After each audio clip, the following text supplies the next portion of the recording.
Thank you very much, Tadeusz. It's my pleasure to be here and to commemorate this very special historical event, which I will talk about from a specific angle or specific perspective of modern Jewish politics, and I will try to explain what is the connection between the two. First, please let me share my presentation, and now I can start. Well, shortly after the Ghetto Uprising came to an end, started a political struggle over the appropriation of the memory of the uprising. And this was a struggle between the very same political forces that joined hands in the uprising itself. Well, in the Warsaw Ghetto Uprising in April 1943, two different military organizations, Jewish military organizations, took part. One of them was the Jewish Fighting Organization, also known by its Polish acronym JOB or by its Hebrew acronym EYAL.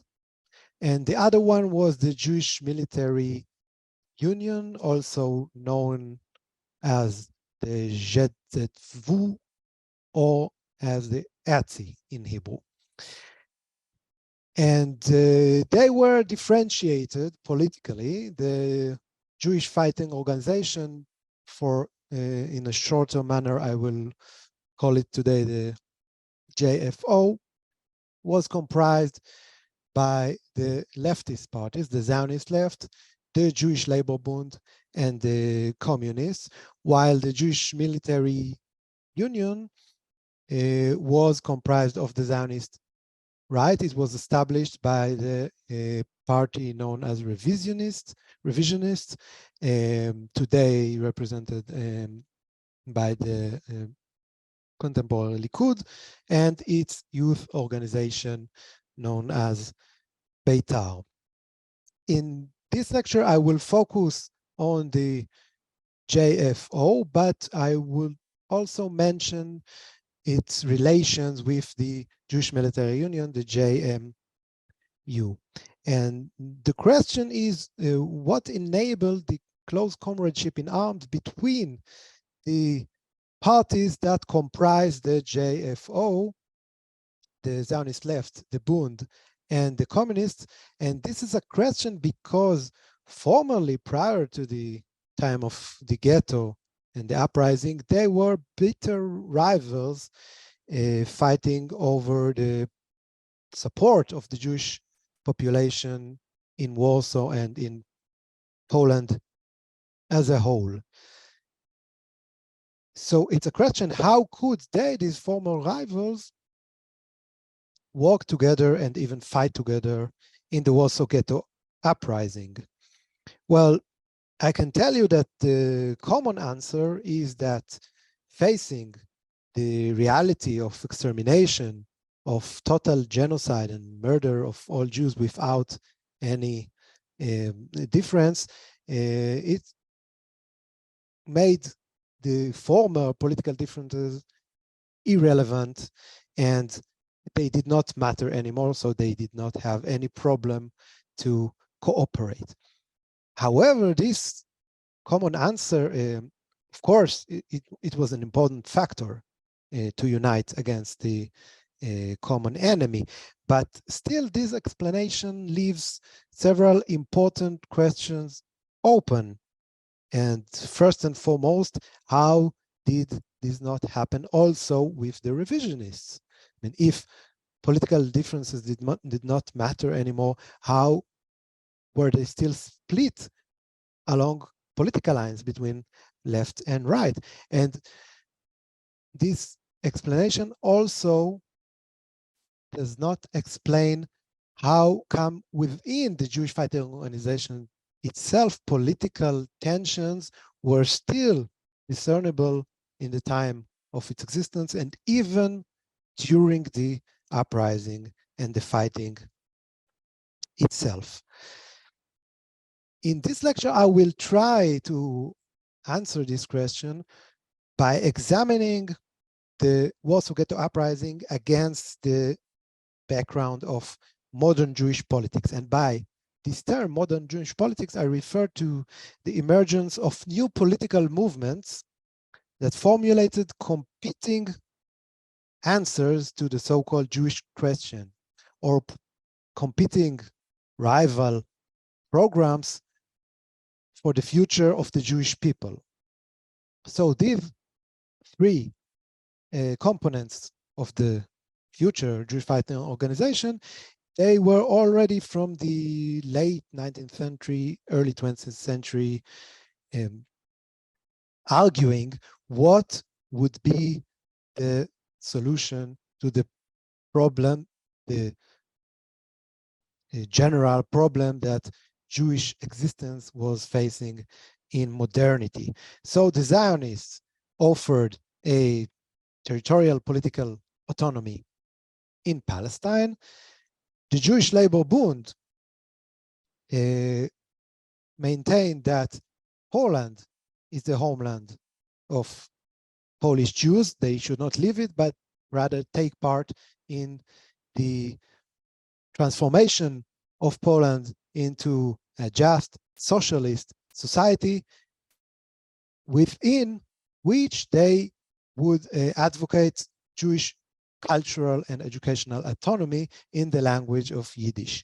While the communists prior to the Bolshevik Revolution, they were still part of the general social democratic parties, they maintained that the solution would be assimilation into the international proletariat and taking part in a general socialist revolution.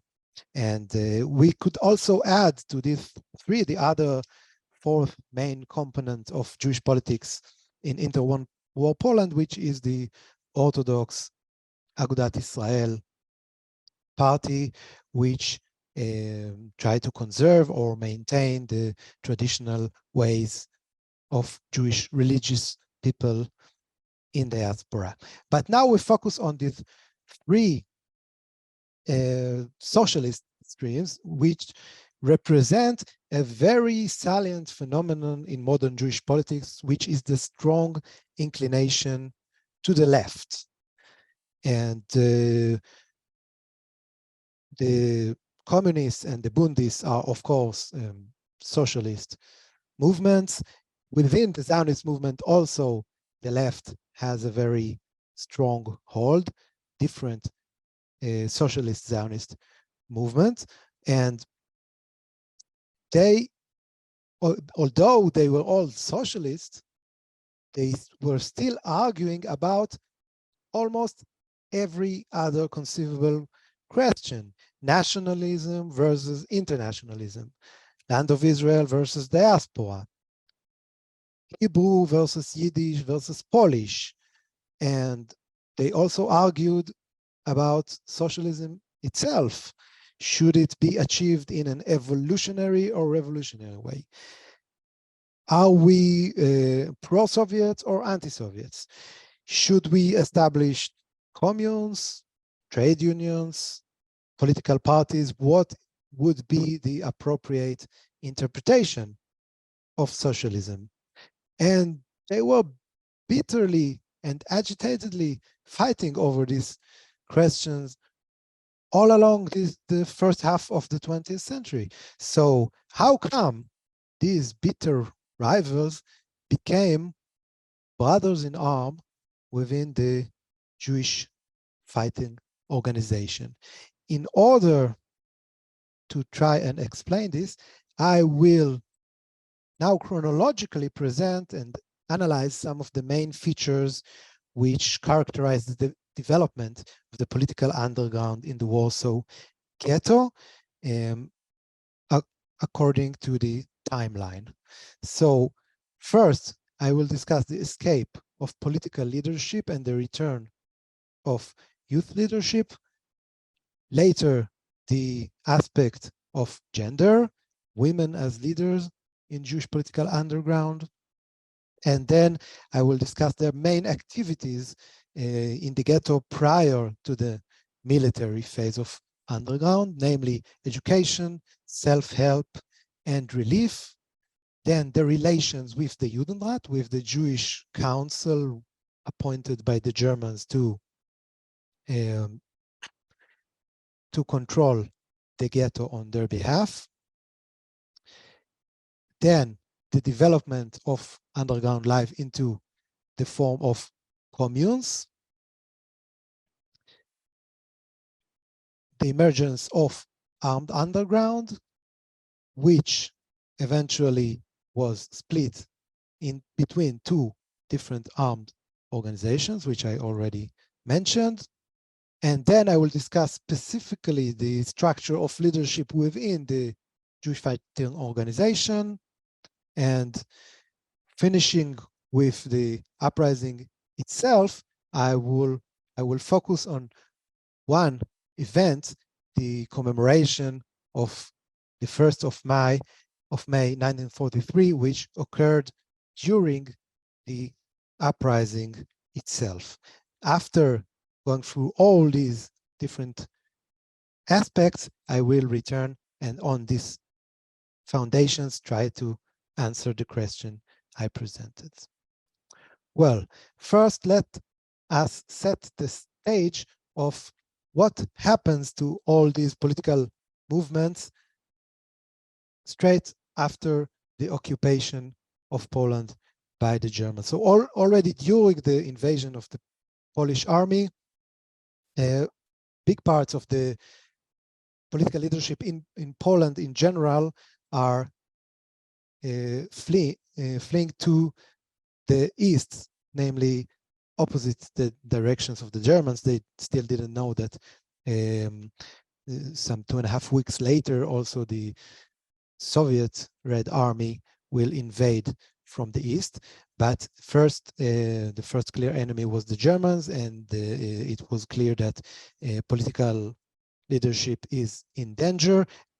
All the more so Jewish political leadership, all the more so Jewish leftist political leadership. So within this stream of refugees, the main leaders of most Zionist parties, the most senior leaders especially, are living toward the east. Maybe the most famous case is Menachem Begin, the leader, one of the leaders of the Revisionists and the Beitar youth movement, but also most other movements also left, and the leaders of the Bund. In this case, the most famous examples are Alter and Ehrlich, the two most prominent leaders of the Bund, who left to the Soviet Union and during the war were arrested and executed by the Soviet regime. So, who stayed? Within the Bund, it is very clear that those leaders who stayed were mostly connected to the youth movements. By the way, also another famous Bundist leader who at the beginning stayed is Arthur Ziegelbaum, who even was part of the first Judenrat of Warsaw, but he was no longer willing to cooperate in the system, so he managed to flee to England, and famously during the uprising committed suicide as an act of protest. So those who stayed were mostly the younger leaders, younger generation, second and third rank of leaders in the Bund. Those who were now in charge of many aspects were actually the leaders of the Bund youth movement named Zukunft, namely Future, and two of the most senior names there are Abrasha Blum and Berg Schneidmill, who eventually also took part in the Jewish Fighting Organization. They were around 30 years old at the time. Some of the leaders of the Zionist youth movements were not in Poland when the war broke. Some of them were in Switzerland in the Zionist Congress of August 1939. Some of them were already in the eastern parts of Poland, which were annexed by the Soviet Union, and some of them also fled like the others from Warsaw and from other main cities eastwards. But what they decide is to return to the zone occupied by the Germans in order to be together with their disciples, with the Jewish youth and with the Jewish community. We are talking about a group of about 15 people, most of them at their 20s, and the most famous names are mentioned here. We will meet them also later during the lecture: Tzivia Lubetkin, Yitzhak Zuckerman, and Mordechai Nilevich. So what happens is actually a change of generations in the leadership of most political movements, which will lay the foundation for later developments. Another important thing that happens right at the beginning of the German invasion is that some of the youth movements appoint women leadership for case that all men will be mobilized to the Polish army. This also has to do with the ideological roots of this movement, and especially the Zionist Socialist youth movements, which were educated on two traditions, as pointed out by Avir Ronen. One is the revolutionary tradition of socialist Europe, which was already quite progressive in terms of gender equality. They were educated to admire figures like Rosa Luxemburg and others. And also within the specific framework of youth movements, of the free youth, boys and girls together within a group of youngsters, also made it natural for them to appoint female leadership, although it means that the former leadership was mostly male leadership.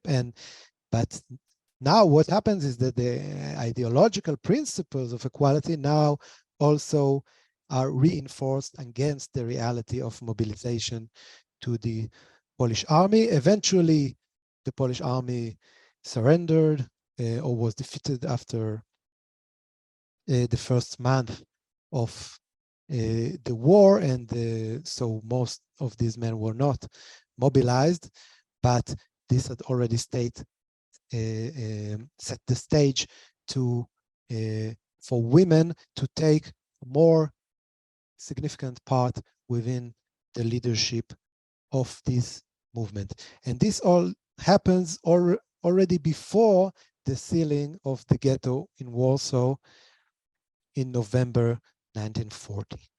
And now let's talk about what happens within the ghetto.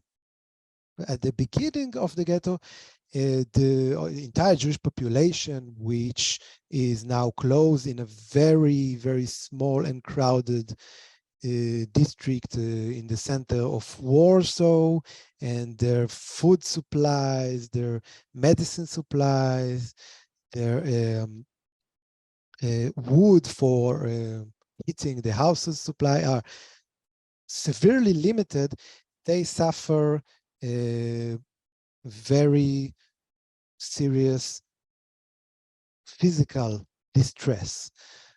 But although Jewish political activity is, of course, forbidden, the repression of Jewish political movement is not that strict.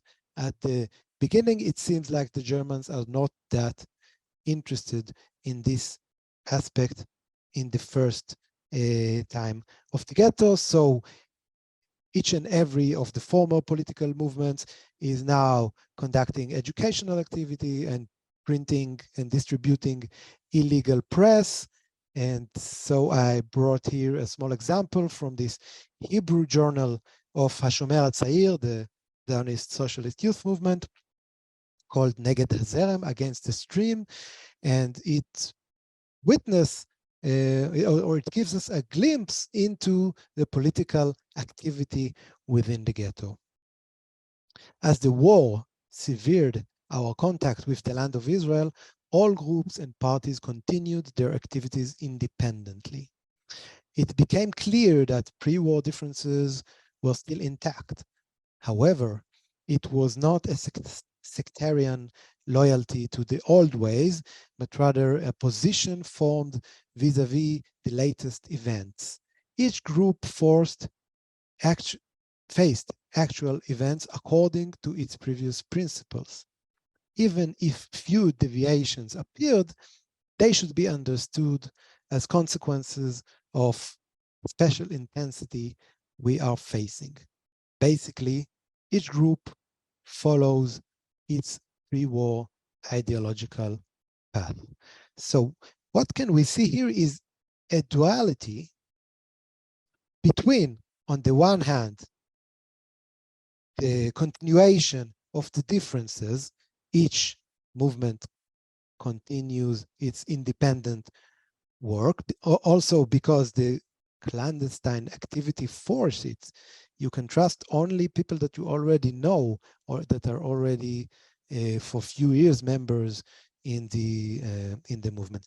But on the other hand, and it might be implied here in this term of deviations, that there might be some rapprochement between different movements. They become close to each other, and this could be also explained by the disconnection with the land of Israel. For the Zionist movement, the leadership, the source of authority is in the land of Israel, the headquarters of each movement. So now they lost contact with these leaders, and also the emissaries that were previously always present in Poland, emissaries from the land of Israel, also left together with all the political leadership. So now they face this new reality without the adults, so-called, and they might be more open to work together and to bridge former ideological differences. However, it is stressed that they are still working separately and independently according to the pre-war ideological paths.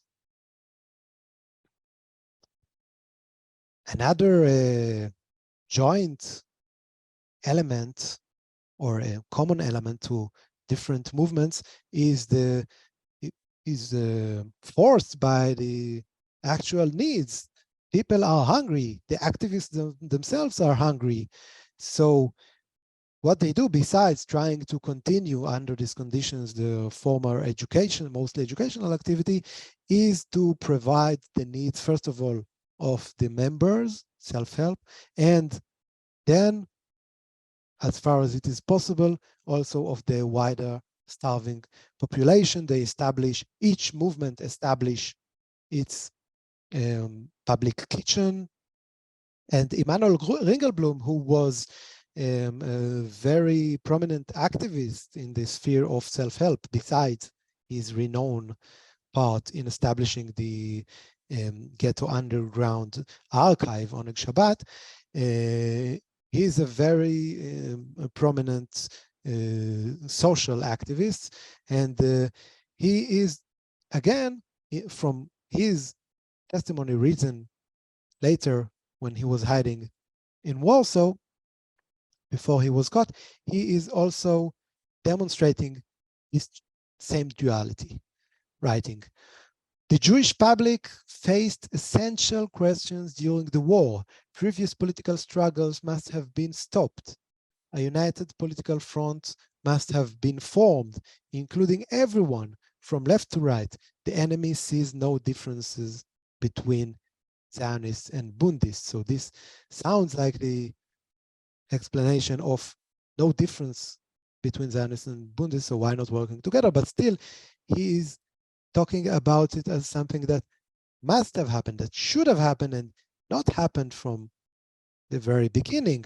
And in this second paragraph, written only a few pages later, we can see the reason for that. In these times of war, the party demonstrated significant strength.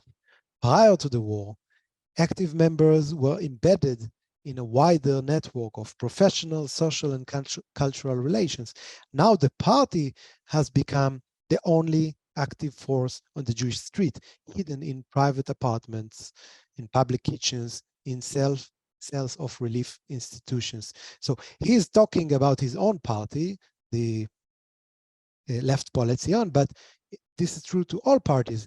Now the party, the underground party, gains a very important role in the life of each and every member, because other ties are disconnected, professional, social, cultural relations, and the people you can trust, the people that help each other, the first circle of solidarity is the party. So this also brings the different parties apart, despite their acknowledgement that they need to unite. And yet again, they have another common rival, which is the Judenrat, the Jewish council that was appointed by the Germans in each and every Jewish community as a sort of municipality, because now the Jews in the ghetto, they are not connected anymore to the municipal services of Warsaw, so they have their own municipality. And the other function of the Judenrat is to implement the commands, the instructions of the German occupation force. The political movements, especially on the socialist left, but not only, are very critical on the social policy of the Judenrat. And I will give a few examples from this Yiddish bulletin of the Bund. The provision to the ghetto is a horrible injustice. And they also explain why is it unjust. In another bulletin, in another journal of the Bund, they criticize the tax system implemented by the Judenrat. From the rich, they collected 805,000 zloty in income tax, and from the poor, over 4.5 million. It would have been shameful for any European government to base its budget upon consumer taxes. Namely, the tax system is not progressive, to say the least, it's regressive. It's widening the already existing and very visible disparity between rich and poor in the ghetto. In the ghetto, there were rich people. Some of them could maintain their fortune from before the war, but many of them were novo-rich. They became rich from illegal business of smuggling, especially smuggling food into the ghetto, which was very expensive in the ghetto. So they bought it outside cheaply, sold it inside for high prices, and became rich, according to this criticism, on the expense of the wide starving population. They also criticize the corruption within the, here in the example of a Polish journal issued by Hashomer HaTzair. And this is evident in many different testimonies, that in the Judenrat, for each and every things that you had, or a form that you had, or line that you need to stand in, or a stamp that you had to receive, you should have paid to the clerk in order to receive what you need. And this was another way of now private people working in the Judenrat to exploit the distress of the population.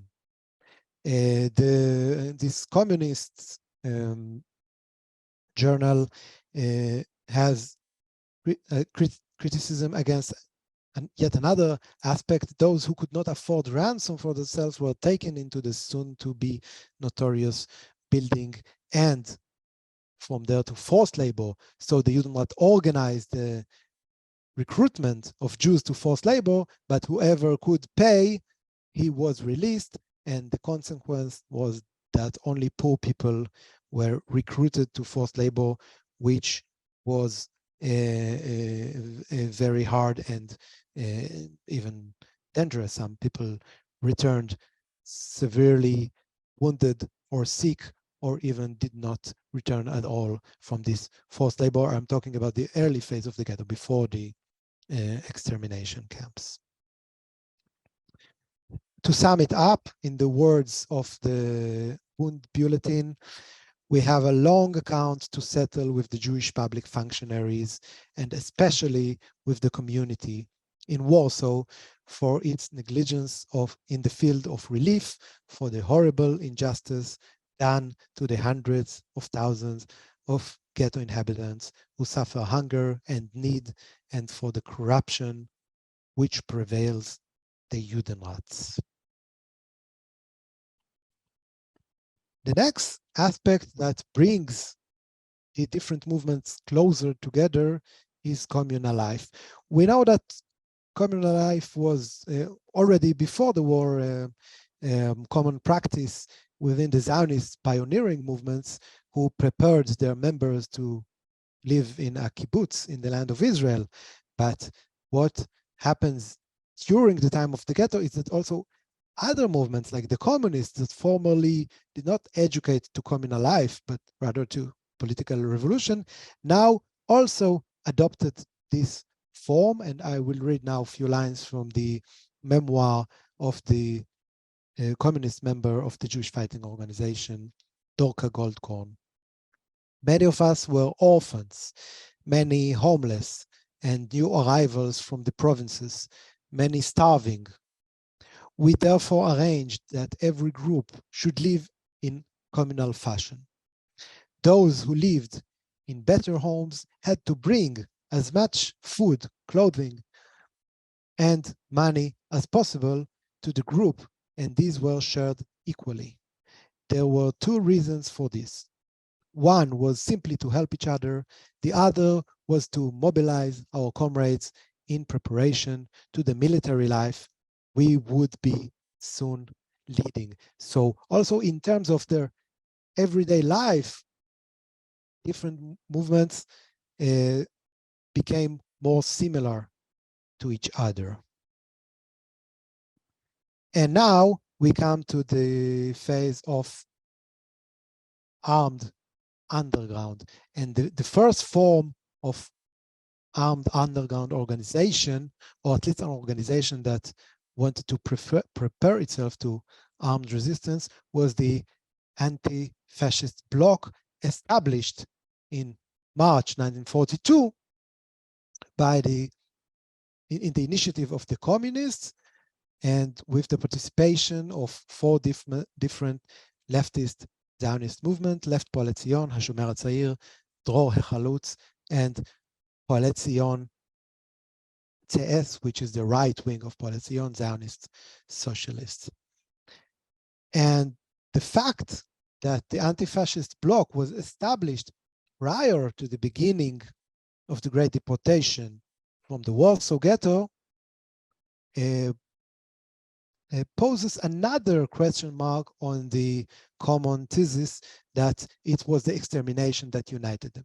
True, it was established against the background of information arriving in the Warsaw Ghetto about first cases of mass murder of Jews in other parts of Poland. However, this was only one factor that brought to the unification of these movements in the Anti-Fascist Bloc. And the main factor was the re-establishment of the Communist Party in Poland, and its representative in the ghetto brought to the Jewish population the idea of united Popular Front Against Fascism, and this is also reflected from the name of this organization. And its leader, the Jewish communist activist Yosef Levartovsky, he also demonstrated this duality of unification and differences and splits. And this attributed to him, we are divided according to our worldviews, divided regarding the past, and will struggle for our truth in the future, shall we survive. But in the present reality, everything unites us. One fate unites us, the lurking, massive death. We are united by the common goal, fight and resistance. So it's clear to the components of the anti-fascist bloc that they are rivals. They still are ideological and political rivals, and they unite temporarily, if they will ever survive to see the day after, but they unite now against this common enemy, and this is reflected also in the press published by the anti-fascist bloc. So now we move forward in time to the establishment of the Jewish Fighting Organization. What happened to the anti-fascist bloc is that most of its most important leaders, communist leaders, were arrested, some of them prior to the Great Deportation, which began in Warsaw in the 22nd of July 1942. So already when the Great Deportation started, it was much weakened, and others, for example, Levartovsky mentioned above, was also captured during the Great Deportation and was sent to his death in Treblinka, together with the majority of the ghetto population. Some 350,000 Jews were sent during 2 months in the summer of 1942 to Treblinka, and afterwards only around 50,000 Jews were left in the Warsaw Ghetto. Already in the first week of this deportation, the end of July 1942, the Zionist leftist movements, Dror HaChalutz, HaShomer HaTzair, and Akiba, decided to establish the Jewish Fighting Organization. It was after they assembled a meeting of leaders of all political parties in the ghetto, and in this meeting they advocated resistance, and they were refused by most leaders, who were mostly older leaders of established political parties, those who stayed in the ghetto, so the second, third rank leaders, and they all maintained that resistance could only bring a greater disaster of the ghetto. They assessed that only a minority of the ghetto population would be deported, and if we try to resist, then there will be collective penalty and much more people will die. But these young leaders of the Zionist socialist movements were convinced that they were all doomed to death, and they advocated armed resistance. And when they were refused by most of the political leaders, they established the JFO themselves. However, it was established only during the Great Deportation, and it was very difficult to act under these conditions, and they did not yet have any weapon or other means to fight. So during the Great Deportation, they were not able to perform significant acts of resistance. And it was only after the Great Deportation that they started to reorganize themselves, and they invited other parties and groups to join them. And in the around October of 1942, the expanded JFO was established together with few others, Zionist movements, Gordonia, the Zionist Youth, and Poale Zion, both fractions, left and right, and the communists. So it was also a sort of continuation of the Antifascist Block. And the demand of the political parties, especially Poale Zion, was that it will be not only a fighting organization, but also there will be a political entity that will supervise it. And this was the Jewish National Committee. They also invited the Bund to join them, but the Bund refused to be part of so-called Jewish National Committee because they didn't agree to be represented together with the Zionists, especially, and also with the communists. With both sides, they had very deep differences. However, they did agree to fight together. So they joined the expanded JFO, the Bund, but not the Jewish National Committee. And for that purpose, there was established another committee, the coordinating committee, that would represent the Bund and the Jewish National Committee together, especially in contact with the Polish underground and outside the ghetto, which demanded unified representation of all political fractions in the ghetto. So now it leaves the question, if all these groups could bridge their differences, the Bund, the communists, the Zionists, how come that the Zionist revisionists did not unite with them too? After all, they were Zionists, so they had, at least with the Zionists in the JFO, some common ground. And this is not completely clear. There are not many testimonies, and the ones that exist, they also contradict each other. However, there is one element in the explanation that both the survivors from the JFO and the JMU agree upon, and it is the controversy over the leadership, over the command. If there would be a joint organization, who will be the commander? And both sides agree that the revisionists demanded that the commander would come from them because they maintain that they have people with more military experience, which was true, and the JFO refused.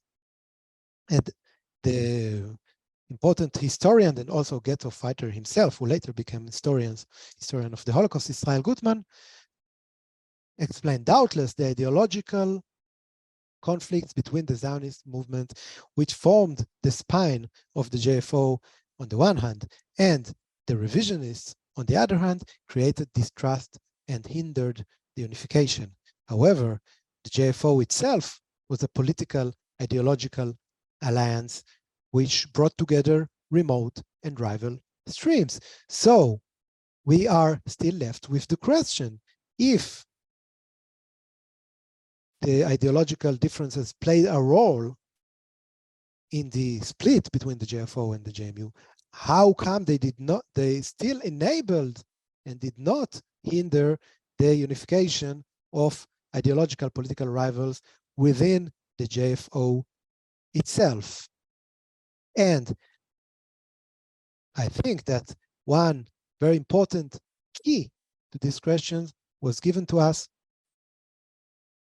a few years ago by maybe the most important historian of the Warsaw Ghetto, Chavi Dreyfus from the Tel Aviv University, who studied the structure of leadership in the JFO, and she completely changed everything we know about the JFO. We all know that, we all have learned for many years that Mordechai Anilevich was the commander of the Jewish Fighting Organization. But according to the research by Javier Dreyfus, it didn't work, it didn't function this way at all. There was a joint headquarters composed of representatives of the different movements that took part in the JFO, Shomer HaTzair, Mordechai Nilevich, but there were also representatives of the Dror HaChalutz, Poale Zion, left and right, the Bund, and the communists, and they worked together as a group, as a joint, as a leadership in a democratic manners. And now I will quote from Chav Dreyfus herself: Job was hardly a military organization, subject to the orders of a supreme commander, or even a series of military units operating on well-defined fronts. In practice, the Job was an organization composed of many vibrant groups with different leaders. Power, struggles, and initiatives were addressed not by top-down orders, but through constant consultation among members of the different ideological movements. And this can also explain the split with the Jewish Military Union, because when the Jewish Military Union demands to appoint the commander, then the JFO, they refuse, not because they want to have their own commander, but rather because they don't want a commander at all, because they work according to a pattern of joint leadership. Mordechai Nilevich, as Chav Dreyfus shows very well in our article, was appointed as commander mainly for external needs, for the communication with the Polish underground. And even when he was formally appointed, and even when it did have, and this happened only a week before the uprising, also some internal meaning within the job, still this pattern of consultation and not hierarchical pattern of leadership was still maintained by the Jewish Fighting Organization also during the uprising itself. And now we reach the time of the uprising. And what we can see is that even within the uprising, when they fight together, there are still, the political differences did not lose their meaning entirely. And this is exemplified in the memoir of Tzivia Lubetkin, who was one of the leaders of the Dror HaChalutz movement and the Jewish Fighting Organization. And she's telling about one moment in the bunker of the headquarters of the Jewish Fighting Organization on Mila Street, number 18. A visitor arrived. It was Alexander Eduard von Daminsky, the representative of the PPR, the Communist Party, in the ghetto to the Jewish National Committee. After I read him a letter written in Hebrew, sent to us by Yitzhak Zuckerman, who was also her partner and life companion, about the unsuccessful attempt to elicit aid from the Aryan side, a debate ensued over the question of Hebrew versus Yiddish, Zionism versus communism.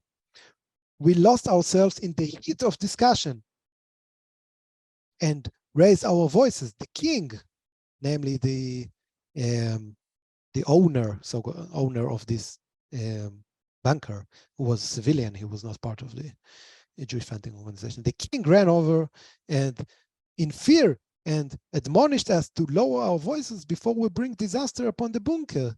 When we calmed down, he suggested with a smile that we can continue our discussion soon in the heavenly world of truth. Namely, the Germans are above ground searching for bunkers with dogs and with special devices to trace noise. And at the same time, these young people, very ideological young people, are sitting beneath in the in the day they are sitting in the bunker, and in the nights they are going out to fight the Germans, and now they forgot where they are, and they started quarreling in their ideological quarrel. So there, it was so embedded in them that they could not forget about it, even when they were among at the midst of the uprising. And I want now, as the last point, to mention a very special event that happened during the uprising. The uprising started on 19th of April, and it continued at least until the end of May, and there are some testimonies even of shooting in the ghetto during June of 1943, maybe even July. But the main fighting was done in the first few days, and then the fightings from the bunkers until around mid-May. So the 1st of May was already almost 2 weeks within the uprising, and still, there was still fighting daily, and yet they did not forget to commemorate the holiday of the workers' movements. And first, I will bring here 2 testimonies, one by Bernard Borg, who was a communist. He told, "We began our 1st of May gathering. Everyone wore red marks. We were 17, 12 men, 5 women. Comrade fighters." Comrade Shachna began his speech amidst the lethal silence and gravity of the entire bunker. From the mouths of the fighters sprang quiet but powerful the tone of, "And the last fight let us face." To all except 2, Comrade Miatek and I, who survived, it was the last fight indeed. There are many testimonies about the 1st of May in many different bunkers and many different groups of the Jewish Fighting Organization. I will bring only another example from Mark Edelman, the leader of the Bund in the Jewish Fighting Organization. On May Day, the command decided to carry out a holiday action. Several battle groups were sent out to hunt down the greatest number of Germans possible. In the evening, a May Day roll call was held. Never yet had the International been sung in conditions so different, so tragic, in a place where an entire nation had been and was still perishing. The words and the song echoed from the charred ruins and were, at that particular time, an indication that socialist youth was still fighting in the ghetto, and that even in the face of death, they were not abandoning their ideals. So to sum up, I think that all these characteristics which I mentioned of the Jewish Fighting Organization, the